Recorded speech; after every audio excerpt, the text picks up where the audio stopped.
Hi, it's Darnell with D Grill, and today on the Green Mountain Grill's Daniel Boone pellet smoker, I'm going to be cooking up some baby back ribs.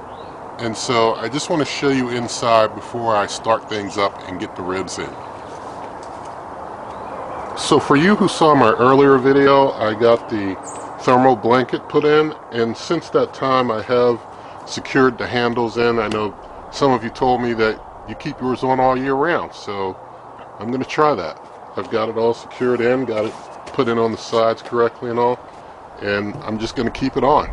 But inside, I wanted to show you under the grates, I have this mat that's like an oven type of grill. It's an oven and grill mat, but basically it should, Lord willing, help clean up the easier. I know you've probably seen in earlier videos, I would use like the liners that they make for it, and I've used like aluminum foil with, you know, like maybe an oven cover or something. But this black thing, it's like a kind of a material that is supposed to be reusable, washable, and so I'm going to try using that for this cook. But for now, I'm going to go ahead and give you the weather forecast.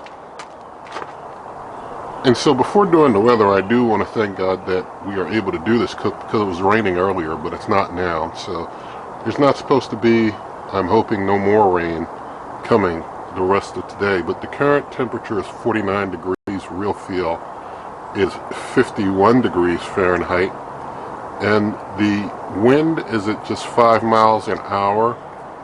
The wind gusts up to maybe 8. Humidity's at 32%. So the rest of the day it's supposed to get up to like maybe 51 degrees, so not a very hot day. It's supposed to be warmer, which is why I planned this for today, but the weather didn't cooperate as well as I hoped, but enough for us to get this going.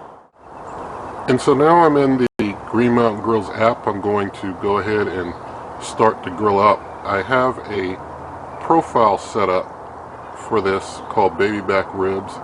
And what I'm going to do, I'm going to smoke these slow and low at 180 degrees Fahrenheit for 5 hours.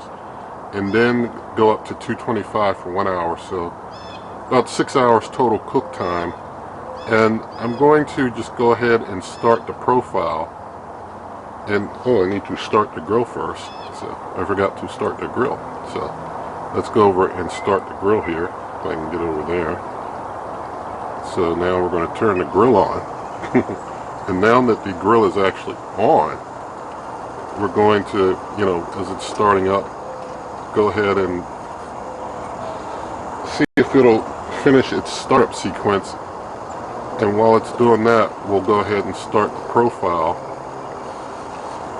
And so that's going. And so the profile will, you know, do its thing. Once it gets to its target temp, it'll run at that for 5 hours, and then we'll go ahead into our next steps. But next I'll be bringing out the ribs. Alright, so it's time to put the ribs in. The grill is all warmed up. I let them set in this stuff for 24 hours, basically in the fridge, just like this. I put the rub on them 24 hours ago, and I've let them just kind of set in this stuff 24 hours. I'm going to put them on into the grill now.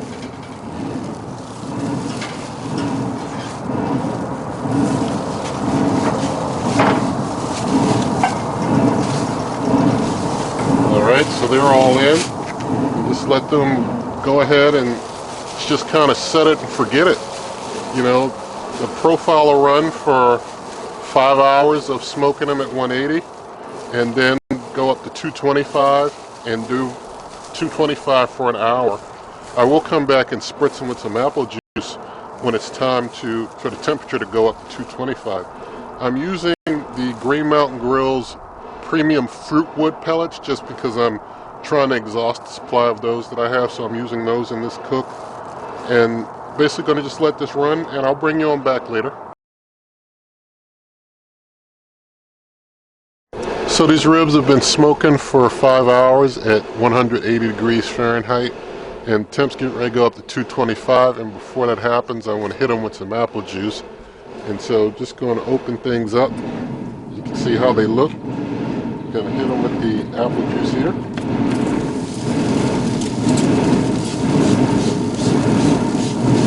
They're looking good. just making sure I get a real nice coat of apple juice on them. Help make a real nice little bark for the bite. And I wanted to mention this grill is now 3 years old. So, you know, it's been running smooth for 3 years now. No, I've never had to replace any parts. No, my auger never broke. No, I haven't had, you know, stuff breaking and failing. No, it's worked fine for now 3 years running. And so it's doing a great job as a smoker. And the liner I wanted to mention is a non-stick oven liner. The folks who make it, they're called Cook's Innovations, is the brand that I got. But if you just look online for a non-stick oven liner, if you're looking for a liner like the one I've got inside of mine, it fits pretty good. You know, I didn't cut it down or anything. I was able to kind of maneuver it, and it fits in there pretty good. So just going to let these go ahead and ride out this next hour once the temp goes up, and I'll bring you back when it's time to get them off. Alright, so the time for grilling has finished, and now the grill is just going through a little kind of cool down sequence I have set up for it. You can hear the neighbor's dog is out, and thankfully it's at the end of this cook. But let's see how things look in there. They look nice. Alright, so you can see that the apple juice cooked in pretty good, gave a pretty nice bark on there. So I'm going to go ahead and get these off of here now. I didn't move these at all. I didn't touch them the whole time. I just set it and left it. So that apple juice and such is sticking a little bit, but not much. You see it's coming up now. So just going to get them off. You see they're tender, so you know they're almost falling in half as I get them out with the tongs. So getting that one out of there. So there's our completed ribs. Give you a close-up view. Tell me what you think of these. Alright, so these ribs have just kind of been hanging out here for a little bit, and I'm just going to try a little something. This is a butter knife. I'm not even going to use a sharp type of chef's knife or anything. You can see the back of these ribs. I'm just going to use a butter knife and try and literally cut them with a butter knife. So there we go. I just, you know, sliced in there with a butter knife. Let's see, get down here. I had to put just a tad bit of pressure to get through the bark, and then it just kind of fell through. So you see they're literally cutting with a butter knife. I don't need a sharp knife to cut into them. And look at the smoke ring. Let me show you that smoke ring close up. Look at the smoke ring on that rib there. Look at that smoke ring. That is some really good stuff. It did a really good job.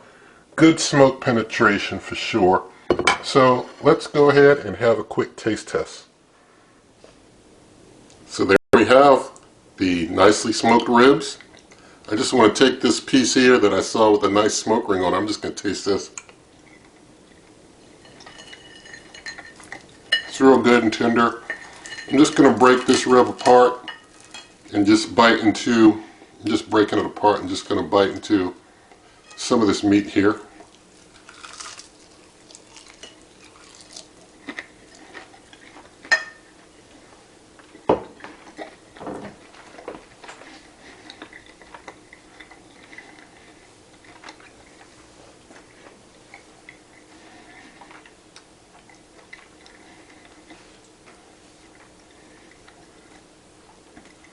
Alright, so here's the deal.